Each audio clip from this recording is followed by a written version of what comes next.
আদিবাসী ভূমি সমাজের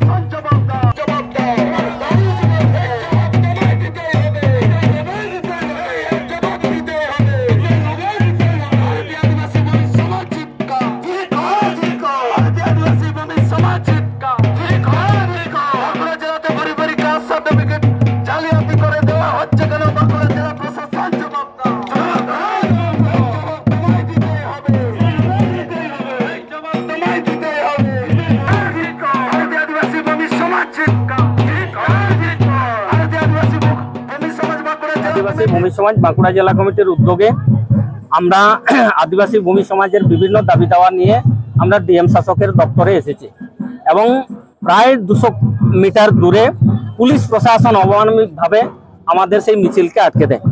আমরা এই মুহূর্তে এমন একটি চৌরাস্তার মধ্যে রয়েছি, রেড ক্রসের চৌরাস্তাতে আমরা বসে পড়েছি, কারণ এত মানুষ কোথায় বসবে। এবং আমরা প্রশাসনের এই অমানবিক আচরণ দেখে আমরা বিস্মিত।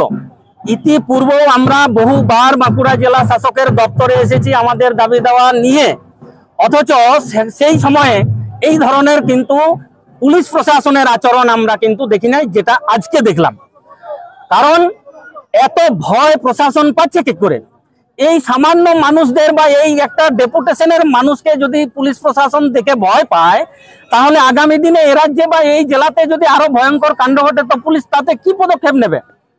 ফলে আদিবাসী মানুষ, সহজ সাধারণ মানুষ, তারা নিজেদের হক অধিকারের জন্য জেলা শাসকের দপ্তরে এসেছে। পুলিশ প্রশাসন অমানবিকভাবে সেই রাস্তা, আমাদের মিছিলের রাস্তা আটকে দিয়েছে।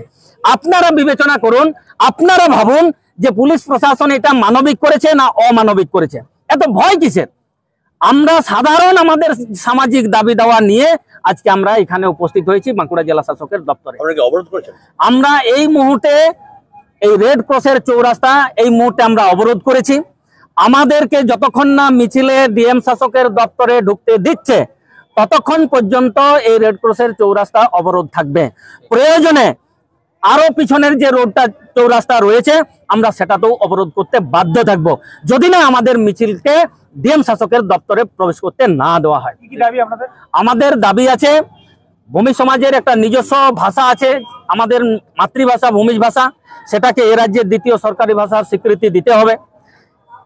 ভূমিজ জাতির সাবকাস্ট ব্যবহার করে ও আদিবাসীদেরকে এসটি সার্টিফিকেট প্রদান করা হচ্ছে বাঁকুড়া জেলার বিষ্ণুপুর সাব ডিভিশনে। সেই দাবি নিয়েও আমরা এখানে এসেছি। আমাদের জাহের থান এবং আমাদের পারম্পরিক হারশালি সংরক্ষণের জন্য সরকারি যে সহযোগিতা সেটা করতে হবে।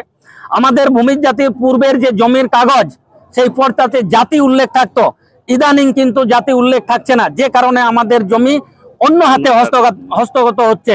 ফলে আমরা চাইছি যাতে আমাদের জমির পর্চাতে জাতি উল্লেখের ব্যবস্থা করা হয়। এবং ভূমিজ বিদ্রোহের মহানায়ক গঙ্গা নারায়ণ সিং এর জন্ম জয়ন্তীতে সাধারণ ছুটি ঘোষণার কথা আমরা দাবি রেখেছি। চুয়ার বিদ্রোহের মহানায়ক রঘুনাথ সিং এর জন্ম জয়ন্তীতে সাধারণ ছুটি ঘোষণা করতে আমরা দাবি রেখেছি। পাঁচবাঘা মোড়ের থেকে যে রেল ব্রিজ নতুন হয়েছে, সেই রেল ব্রিজের নামকরণ শহীদ রঘুনাথ সিং এর নামকরণের দাবি নিয়ে আমরা আজকে এখানে উপস্থিত হয়েছি।